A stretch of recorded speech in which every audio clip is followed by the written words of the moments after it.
Hey everyone, it's me, Keaton, and today I'm going to be doing a actual video for once. Imagine actually uploading. It's already been 4 days since the last upload, which I really apologize for. Imagine being out of school and still not being able and still not uploading as much. And it's also been a while since the last Pac-Fessor video, so I decided to combine two of them in one. Today, today I'm here with Pac-Fessor. Oh, God. Hello, guys. Oh, boy. This video is going to be probably one of the most rant videos you probably ever did. Yeah. In fact, probably even better than the expansion pack rant. So, if you guys didn't know, about a month ago, me and Pac-Fessor covered the Nintendo Switch Online Plus expansion pack. We went really hard on it, and obviously we were very mad about that. But this video is going to make us also really mad about the fall of one of the best franchises, at least in my opinion, that Nintendo has made, Paper Mario. Today we're going to be talking about Paper Mario Sticker Star and Paper Mario Color Splash, which are some of the most least good Nintendo games I've ever played, although I did kind of enjoy Color Splash.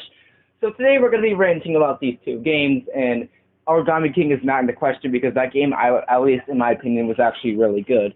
So we're going to be talking about these two games.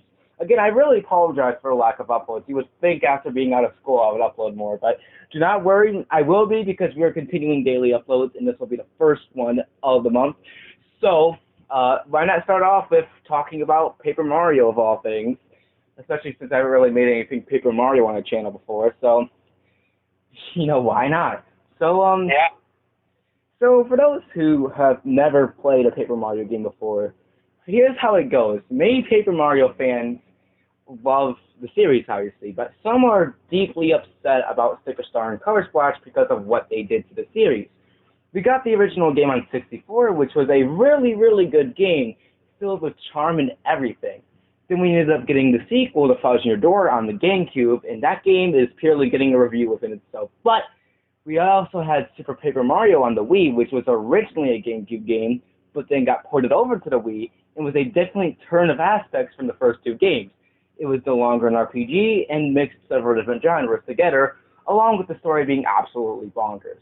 And then in 2012, we ended up getting Paper Mario Sticker Star, which was the great decline of the series. It changed everything that we knew and loved about Paper Mario, and flipped it. Yeah, I got Sticker Star like a year ago, and I gotta say, I only got to like World 2 in the game, and yeah, it's one of the worst games I've ever played. In fact, I bet it's tied with Ultra Smash in my opinion. Yeah, so what makes the game so bad? Well, unlike the previous games, this game goes by level structure. You go into different levels within the game. However, the one thing that a lot of Paper Mario fans got really mad about was the fact with the lack of partners. Most of the Paper Mario games have partners which have their own moves in battle and also tag along with you, and you also get more during your journey. But Sticker Star had a complete lack of that. There was no partners at all in the game other than like one, and that was like a freaking label. It's like, what the fuck? Anyway, we also get to the battle system, which is 10 times different than what we're used to in Thousand Year Door in 64. Super Paper Mario really didn't have one, so Sticker Star changed it up by using stickers, where you draw a sticker and you basically, along the levels, you collect stickers, and when you run into a battle, you use them, but they run out. So you have to make sure you have enough stickers for a battle, otherwise you're done, you're just dead.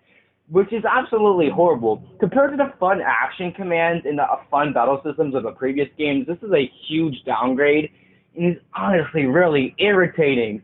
I try my best to just avoid battles because all the time I just don't want to run out of stickers, and that's going to be a thing I have to worry about when the battle systems are fun. But this game just throws them out the window and doesn't make them fun because of the limited amount of stickers that you get. Half of the stickers are not even actual stickers. Like we have actual, it's just, and then we have things called, things, and they do certain things within the board, within the battle system. So, Pac-Fessor, what do you have to say about Sticker Star's battle system?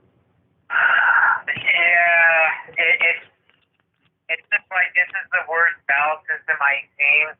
I think Origami King battle system is way better because it's just like you try to get in the right spot, but this is just like it's like it takes forever to use your stickers too.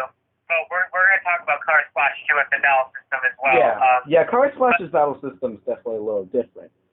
Yeah, but this battle system is just way worse than I was expecting. Yeah. And Tanabe said we wanted to make the Paper Mario series more of an adventure game rather than an RPG. But what makes me mad, okay, so this is something I've never really brought up in a video, but around the time the Origami King released, they said it was impossible to create original Mario characters for the Paper Mario games. So did Miyamoto like just prevent them from doing that? Because every single game onward, I guess except for Origami King, other than the villain, all of them are just pure Mario characters. So when you really think about it, Sticker Star not only has no partners, a horrible battle system, and then there's just random difficulty spikes up the ass. I swear to God, there would be times where the game would just be incredibly easy, and then out of nowhere, it flips a hard switch on you, and just immediately just choke you every single time. My friend Lewis, which you guys know, was stuck on the final boss for 3 years because of how hard the difficulty spike was for the game. It's that crazy. And then... oh boy, yeah, it's just like... Yeah, it's just that's definitely the case because, like, you know, when you said about Lewis, about the final boss, it's like, how could he be stuck on there for 3 years? One thing I do have to say about a positive of Sticker Star, though, is the music. I mean, that's also a pretty good positive. Sticker Star's soundtrack is actually really good. The bosses can also be really fun, but the things that drag it down are no partners, battle systems, and horrible difficulty spikes. If it wasn't for those, and we actually got the things we wanted, this could have been a decent game, but I don't see one here. We've gotten horrible Nintendo games in the past, but this goes to show how low they really stooped here. I would consider Sticker Star as the worst Paper Mario game. However, though, in 2016, we eventually got a sequel to it, Paper Mario Color Splash on the Wii U. And this is when things start to go a little crazy. So when this game got announced, a lot of people were really mad about it, and rightfully so. After what happened with Sticker Star, the fact that we were getting a sequel to it wasn't the best choice. And also, like, another thing I have to mention about Sticker Star and Color Splash both is the overabundance of toads. For some reason, the game's just really upset with them. That's all you really find throughout the entire game. But the reception of Color Splash from just the reveals alone was just not a good start. A lot of people were really mad because they wanted a pure Paper Mario game like Bowser's Near Door in 64. But what we got was a sequel to a game that was already trashed and a little different. Yeah, at least this game is a bit better. I haven't emulated. I never played it in a long time. Yeah, Color Splash is actually surprisingly, I mean, it's better than Sticker Star, and it's actually a game I did quite enjoy.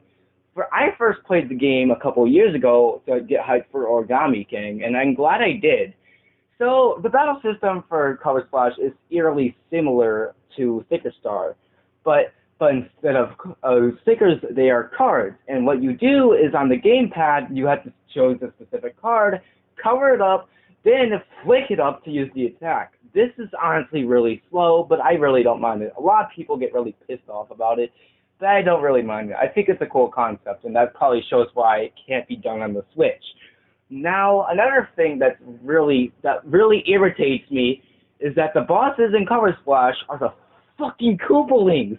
Why does every modern Mario game have to have Koopalings? They were a cool return.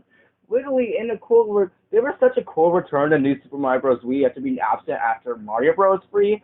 But the fact that they just appear in every single modern game now is just irritating. All you have for bosses are just the fucking Koopalings. And it irritates me so much to the point where I don't care about them anymore. Like, here's the thing. I like how each of them have different personalities, yes. But, like, why can you not come up with original bosses? Exactly. And then, just like, again, That's like the new Super Mario Brothers games. Like in the first new Super Mario Brothers, we got original bosses. Then the rest of them, they're Koopaling because Nintendo they come up with original bosses. And then in the later games, aka New Super Mario Bros. U only, we got the debut of Boom Boom, which is now known as the worst goalie I've ever seen, and it's probably the most stupidest Mario character I've ever seen in my life. But anyway, Color Splash is a big improvement. For one, the graphics actually look really good for the Wii U. For a game that released only a year before the Wii U actually just stopped getting games, it looks really good and really goes to show how much the game really decides whether it's paper or not. And another thing that irritates me is how Sticker Star and Color Splash both just kill it with puns. It's honestly annoying. Some of the puns are actually pretty funny, but some of them can just get irritating. So what the big thing about Color Splash though is that with your partner, well, there's no partners again. But basically the same thing as Sticker Star. There's no partners. There's not a good battle system here, and the bosses are also bad, but also just the fucking Koopalings, with the final boss being Bowser, just like Sticker Star. Wow, it's like we're playing the same exact game over and over again. Don't I love that? But the biggest thing about Color Splash was name. So basically, your hammer gets painted with things to kind of your partner, Huey, which is literally a paint bucket. And basically, there's like white spots all over the entire map, and you fill that up with your hammer. And then upon filling those, you just get some coins and all that. I honestly prefer that over than the confetti and Origami King, because because it takes, for one, it's way faster to fill up the spaces with paint than it is to slowly throw a pile of confetti in Origami King, especially when there's just little left and you just throw a big pile of confetti. It's just annoying. So I prefer Color Splash's color hammer than the confetti in Origami King, but that's just me. Yeah, the battle system in Color Splash takes forever. There's like multiple steps for playing your cards. It takes like forever to finish a battle. It's like it's a waste of time. Yeah, just like Sticker Star, you run out of cards as well. When I first played Color Splash, I didn't play Sticker Star, and so I really didn't know. So I just kept going into battles because why not? And then I eventually ran out of cards and died. So the game really just becomes a game. Well, both Sticker Star and Color Splash is just a game where you want to avoid battles as much as you can because of the limited amounts of stickers or cards. Another thing that kind of irritates me is that unlike the newer games, you can't really decide if there's an HP bar for the enemies. You can only tell if they're non-colored, which really makes me mad. But a lot of people, like I said, rant about the battle system in Color Splash because of how the way they do it, which we already talked about before, where you have to look at your gamepad, find the card you want to use, put it up, then you want to color it, and then you want to flick it up to attack. Now, as much as that can get annoying, I kind of like the idea, but there's this one part where in the quicksand part of the game, you have to hurry up, or else you're going to die. You're going to slowly sink into the quicksand. So you have to hurry up and color the cards and all that. Sometimes you could die if you don't hurry up, but the game expects you to hit them when it takes fucking forever to just flip through all your cards. And half the time you actually end up grabbing them, so you're going to have another problem on top of that. In my opinion, like I said, Color Splash is better than Sticker Star, but not by much. There's a few advantages to it, and then that was the last game in the series until Origami King came out, and then everyone was controversial about that game, but this isn't about Origami King. So overall, Color Splash and Sticker Star are really not that much of good Paper Mario games. And if there's Paper Mario games that we recommend you try, it's just the first 3 games in Origami King. Just don't touch Color Splash or Sticker Star. They're just nah. Maybe try them out if you're into bad games or something, but other than that, just don't touch them. Yeah, I'm pretty much never gonna touch those 2 games again. But like, I just hope the future of Paper Mario is good because, like I said, they had an interview with Tanabe about Origami King, and he said, we want to make it more an adventure game than RPG in the future of Paper Mario. But I just don't think that the Paper Mario 64 remake is going to happen because I think that Tanabe is not going back to the original formula of Paper Mario. So, Origami King's great. The first 3 games are amazing, but just don't touch those 2 games. I'm sorry. Yeah. Now, if you're actually a fan of Color Splash and Sticker Star, that's completely fine. I know Lewis likes Color Splash, so Lewis, if you're actually watching this isn't really don't take this seriously. I actually consider for people who like Color Splash and Sticker Star, that's completely fine. That's your opinion. We're just saying our opinions on the game. So let's just try not to start anything in the comments. And I know for sure. If you like those games, I don't really care. Just like what you like. Don't let the stuff we say affect your personality on the games you play, because it's just there's been actually some times where I've liked the game, and because of a video, I've actually grown to not like it. So just take this video with a little bit of grain of salt. Just take it a little bit. Just don't. So I don't even know what I'm saying anymore, but. What I'm saying is that if you can avoid Sticker Star and Color Splash, and if you have played them, let me know your thoughts, because, we've already said our thoughts on the games. So, overall, these games aren't, they're bad, but they're not the worst Nintendo games I've played. I've played way worse. Trust me, we'll get there when we eventually talk about another certain Mario game. So, yeah, that's going to be a whole can of worms to open. Anyway, I hope you enjoyed this rant on Color Splash and Sticker Star with Pac-Fessor. It was a blast. Again, I really apologize for not uploading much recently after being done with school. I just haven't found the time, and I've been working on this whole Season 4 crop. So, yeah, we have more in store soon, so hope you stay tuned. Yeah. Because next up we're going to be talking about some bad remasters and ports that we don't like. So, yeah, stay tuned for that. Yeah, it's going to be very interesting. I feel like it's going to be way better, man. Yeah, I cannot wait to see what you guys, I cannot wait to see and share these videos with you guys.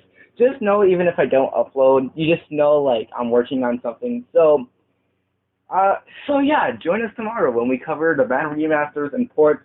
Thanks to Pac-Fessor for joining me as always. And always, guys, just if you haven't already, subscribe to him. He's been uploading a lot of stuff recently, and he recently uploaded his June Direct Predictions video. So if you want to go give his videos a watch, I highly suggest you do. And if for Pac-Fessor fans who are coming from his channel, we hope you like the content that I put out with him, because this is basically what I do with him for a living. I'm really glad I found him, because now I have someone to actually talk to and review games. It's amazing. And this is so yeah. Anyways, I hope you guys have a good day, and if you're not, well, have a good day, I hope. So, what do you gotta say, Pac-Fessor? Yeah, I'm never touching those games again. But that's all I have to say. But yeah, that's going to be the end of this video. I hope you guys enjoyed K-Tix and my discussion about the rant about Paper Mario Sticker Star, Paper Mario Color Splash, and yeah, I cannot wait to do the rant next on the ports and remasters, because we're going to rant on 4 certain games that we absolutely hate, that it was the worst thing that happened in the modern gaming industry as a whole. So some of them will be released. Most of these ports were released in 2021, and one was released in 2020. So make sure to take a guess on what those ports will be. And as always, we will see you guys tomorrow. I'm trying to end it. My phone is being stupid.